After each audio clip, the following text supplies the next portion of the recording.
오늘 새벽에 하나님께서 우리에게 주신 말씀은 스가랴서 8장 14절부터 23절 말씀입니다. 스가랴 8장 14절부터 23절 말씀입니다.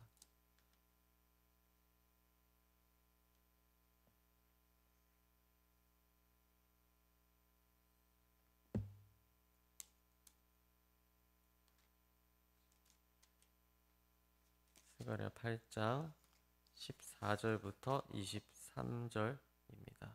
구약 1320쪽에 있습니다.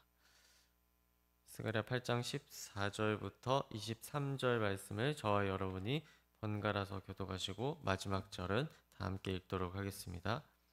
만군의 여호와가 이같이 말하노라. 너희 조상들이 나를 경노하게 하였을 때 내가 그들에게 재앙을 내리기로 뜻하고 뉘우치지 아니하였으나 은혜를 베풀기로 뜻하였나니 너희는 두려워하지 말지니라. 너희가 행할 일은 이러하니라. 너희는 이웃과 더불어 진리를 말하며 너희 성문에서 진실하고 화평한 재판을 베풀고 마음에 서로 해하기를 도모하지 말며 거짓 맹세를 좋아하지 말라. 이 모든 일은 내가 미워하는 것이니라. 여호와의 말이니라. 만군의 여호와의 말씀이 내게 임하여 이르시되 만군의 여호와가 이같이 말하노라. 넷째 달의 금식과 다섯째 달의 금식과 일곱째 달의 금식과 열째 달의 금식이 변하여 유다 족속에게 기쁨과 즐거움과 희락의 절기들이 되리니 오직 너희는 진리와 화평을 사랑할지니라. 만군의 여호와가 이와 같이 말하노라. 다시 여러 백성과 많은 성읍의 주민이 올 것이라. 이 성읍 주민이 저 성읍에 가서 이르기를 우리가 속히 가서 만군의 여호와를 찾고 여호와께 은혜를 구하자 하면 나도 가겠노라 하겠으며 많은 백성과 강대한 나라들이 예루살렘으로 와서 만군의 여호와를 찾고 여호와께 은혜를 구하리라. 만군의 여호와가 이와 같이 말하노라. 그날에는 말이 다른 이방 백성 10명이 유다 사람 하나의 옷자락을 잡을 것이라. 곧 잡고 말하기를 하나님이 너희와 함께 하심을 들었나니 우리가 너희와 함께 가려 하노라 하리라 하시니라. 아멘. 우리는 계속해서 스가랴 말씀을 보면서 어제에 이어 8장을 읽어보면서 이스라엘 회복에 대한 예언을 살펴보고 있습니다. 그 중에서도 오늘의 말씀 부분에서는 하나님께서 이스라엘 백성들을 향해 이 회복을 예언하고 있는데요. 14절을 보시면 이전에 이스라엘에게 재앙을 내린 것이 하나님의 뜻이었음을 말씀하시고 그 이유가 과거에 이스라엘 민족이 하나님을 경노하게 하였기 때문이라고 밝히고 있습니다.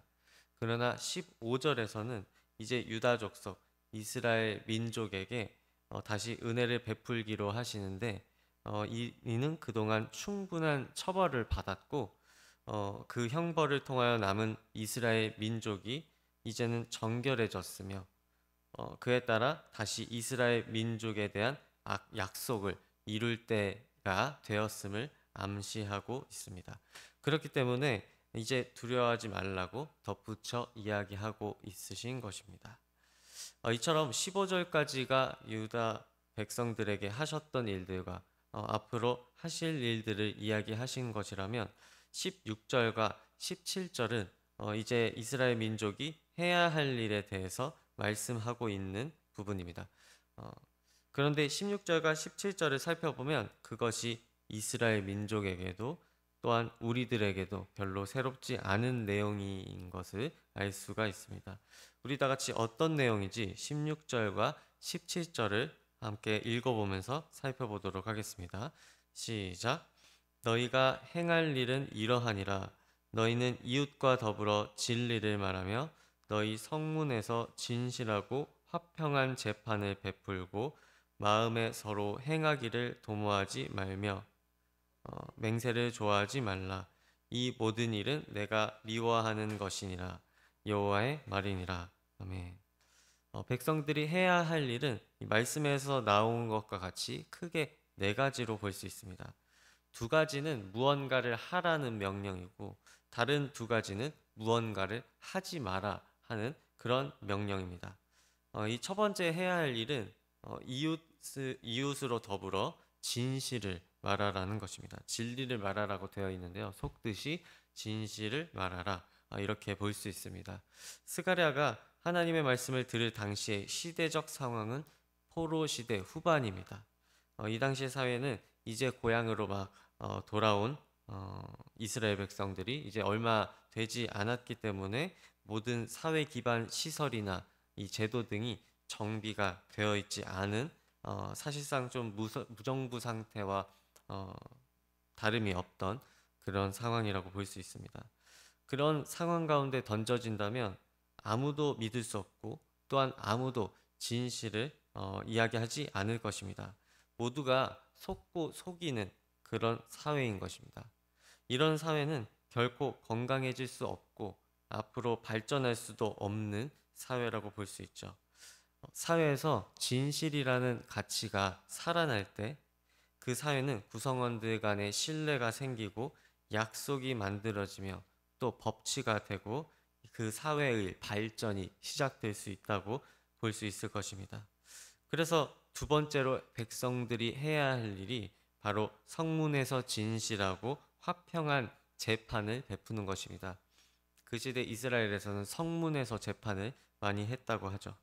진실은 재판 과정 가운데 가져야 할 가장 중요한 덕목에 속합니다. 재판을 통해서 실현되어야 할 것은 정의라고 볼 수 있는데요. 이 정의는 진실 없이는 절대 실현될 수 없는 가치입니다. 법정에서 진실만을 이야기하여야 하는 증인이 거짓 증언을 한다면 그로 인해 억울한 피해자가 생기게 되고 결국에는 아무도 진실을 말하지 않고 법이라는 것은 또 힘을 잃게 될 것입니다.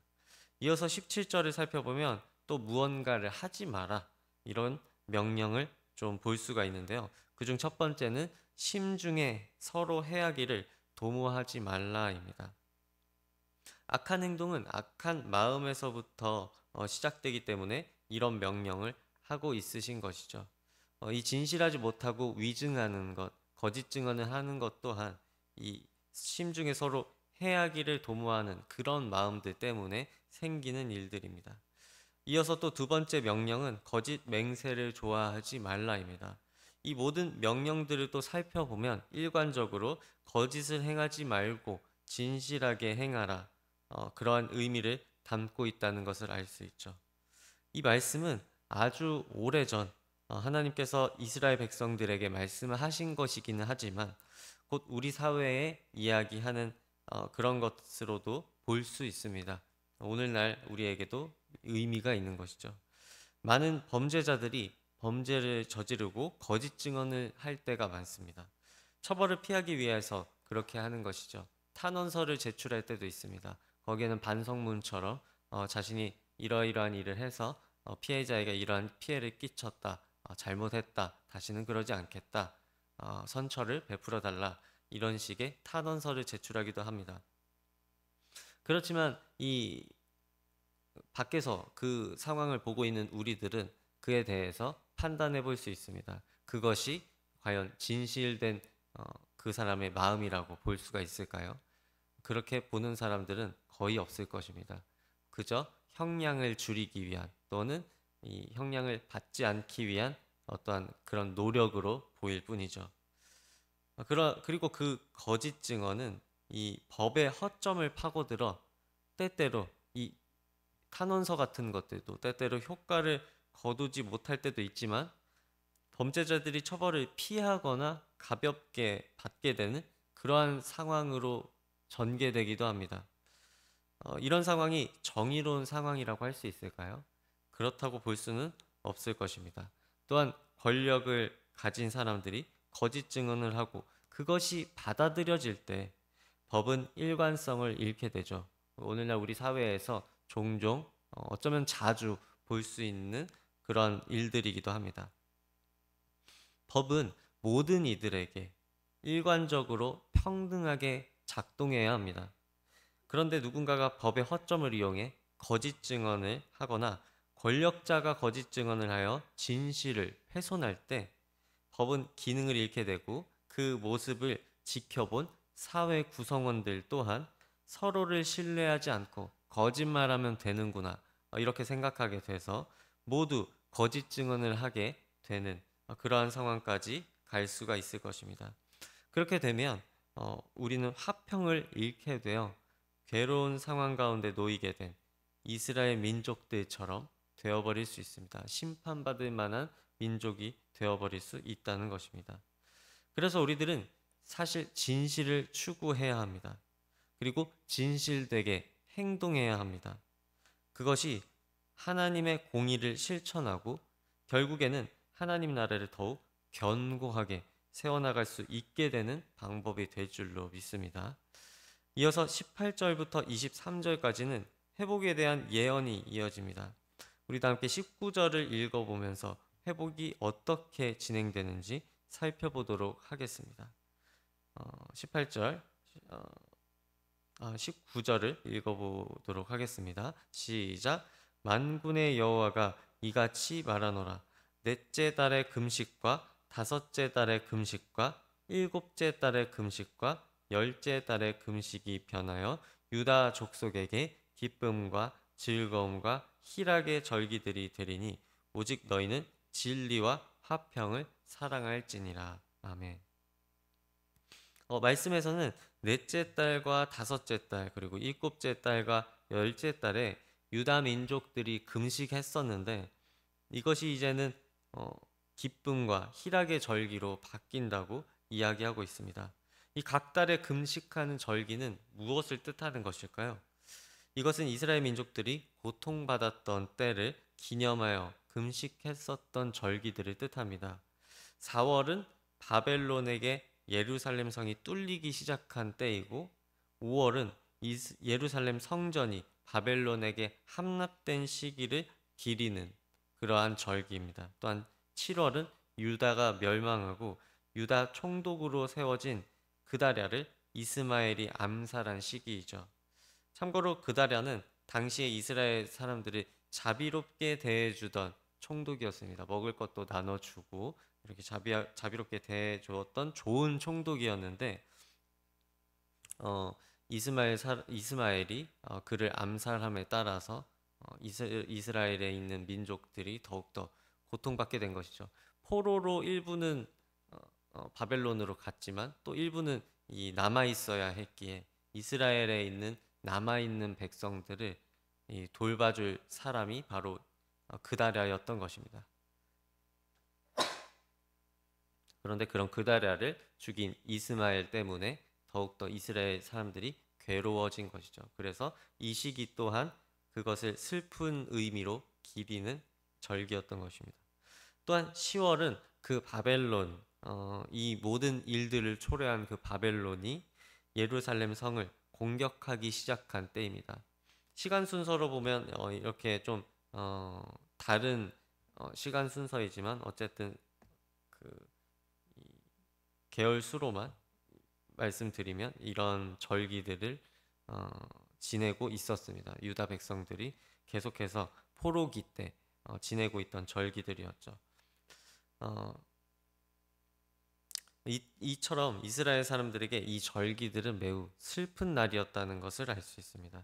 이것을 하나님께서는 이제 기쁨의 절기로 바꾸어 주실 거라는 예언이 임하고 있습니다. 또한 이를 위해 한 번 더 강조하시는 것이 있는데요. 바로 진리와 화평을 사랑하는 것입니다. 이처럼 진실은 스가랴 8장 전반에 나오고 있고 어쩌면 스가랴 8장의 주요한 주제는 진실이라고도 볼 수 있습니다. 이어서 20절부터는 이 진리와 화평을 사랑하게 된 이스라엘 민족에게 임할 그것을 잘 지킨다면 임하게 되는 미래에 대해서 이야기하고 있습니다. 앞으로 다시 여러 백성과 많은 성읍의 주민이 모여들 것인데요. 많은 사람들이 만군의 여호와를 찾으러 유다 민족을 방문하는 것입니다. 유다 민족에게 와보는 것입니다. 그리고 하나님께 은혜를 구하기 위해서 이렇게 많은 이방 민족들이, 다른 나라 말을 쓰는 사람들이 모여들 것이라고 이야기하고 있습니다. 그리고 23절에서는 유다 사람 하나의 옷을 이방 백성 10명이 잡고 하나님을 만나러 가고자 하는 그러한 모습이 그려집니다. 이것은 하나님을 믿는 유다 민족을 길잡이로 삼고 이방 민족들이 유다 민족을 따르는 모습이라고 해석할 수 있는데요. 이 한 명의 유다 사람에게 10명이 따라 붙는다. 이런 것은 10명, 10은 완전수를 뜻합니다. 즉 모든 사람이라고 볼 수 있는 것이죠. 모든 사람이 유다 민족을 길잡이 삼아서 하나님을 만나러 간다. 이러한 뜻으로 볼 수 있는 것입니다.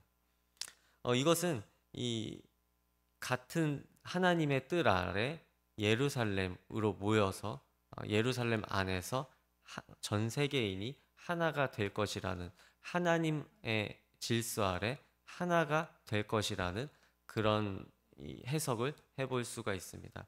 그 길잡이가 유다 민족이 되고 다른 이방 백성들이 유다 민족을 보고 하나님을 찾는 것입니다. 전 세계 사람들이 하나님 안에서 하나 되는 것이죠.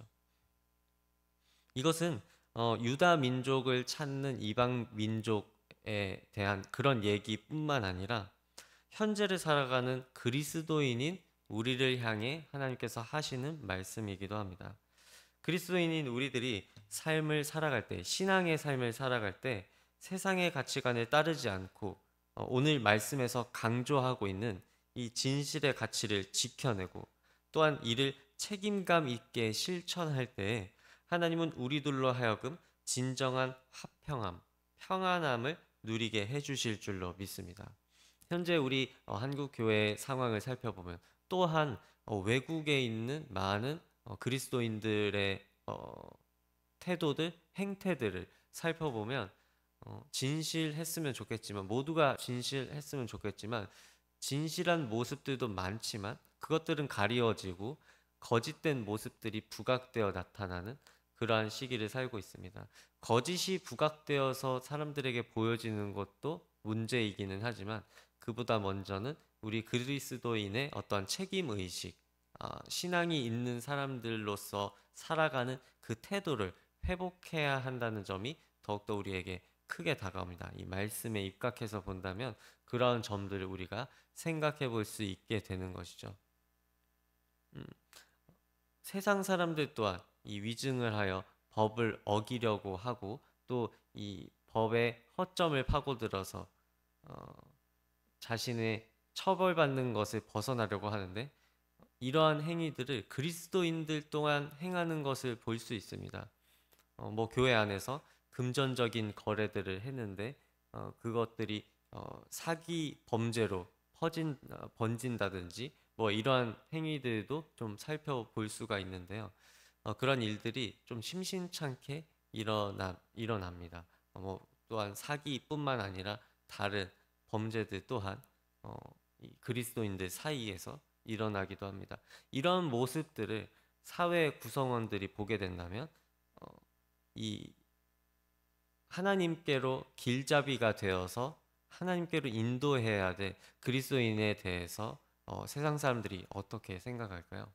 그들은 그리스도인을 신뢰하지 않을 것입니다. 더군다나 범죄를 저지른다면 오히려 그리스도인들이 더욱 악하다라는 그러한 인상마저 심어주게 될 것입니다. 그렇게 해서 한 2000년대 초반쯤부터 이렇게 대두되기 시작한 그런 견해가 기독교 책임 윤리입니다. 기독교인으로서, 그리스도인으로서 사회에서 좀 모범이 되고 또한 이 신앙의 삶의 모습을 직접 지키면서 살아가는 것을 책임감 있게 보여주어야 한다. 이러한 의식이 기독교 책임 윤리 의식인데요. 이런 것들이 실제로 행해질 때 우리는 전도를 하는 데 있어서도 열매를 거둘 수 있고 또한 우리들을 보는 다른 이 세상 사람들, 믿지 않는 사람들, 아직 하나님께 나아가지 못한 자녀들까지도 영향을 받게 되는 것입니다. 우리들이 이러한 이 기독교 책임 윤리, 기독교인으로서의 져야 될 책임들, 또한 삶의 자리들을 회복할 때 하나님은 우리들로 하여금 먼저는 우리들에게 진정한 화평함, 평안함, 주님 안에서 평안하다는 것, 그리고 올바르게 사는 그 기쁨, 그러한 것들을 누리게 해주실 줄로 믿습니다. 또한 이러한 우리들의 모습을 보고 모든 이들이 우리 한 명당 10명의 이방 민족들이 하나님께로 인도되는 기적이 일어날 줄로 믿습니다. 사랑하는 성도 여러분, 우리가 그 한 명의 진실을 지키는 그 유다인 한 명이 될 때 믿지 않는 가족이, 그리고 내 친구가, 내가 모르는 또한 많은 사람들이 너를 통하여 하나님이 계신다는 것을 너를 보면 믿을 수 있겠다. 나도 너와 함께 하나님 앞으로 나아가도록 하겠다.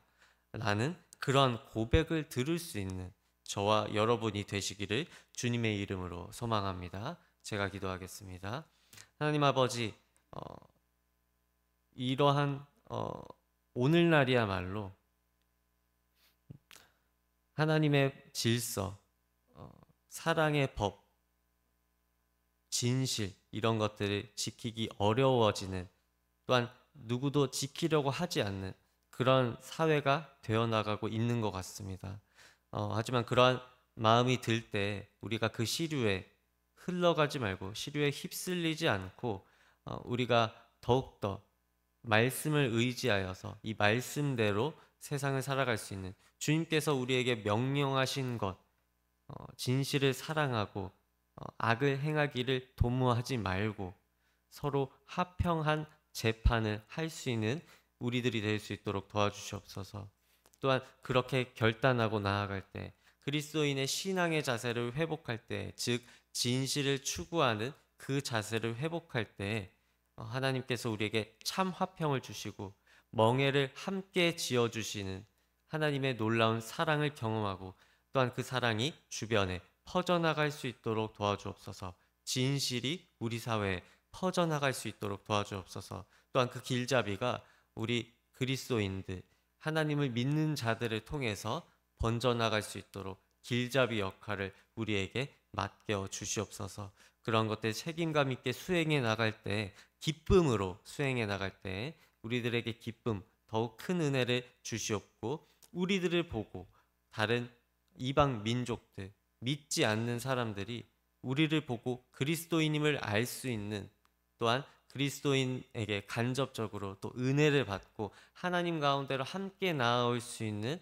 그러한 기적도 이루어질 수 있도록 주님께서 함께 역사하여 주시고 함께 동행하여 주시옵소서. 모든 것 예수님의 이름으로 기도드립니다. 아멘.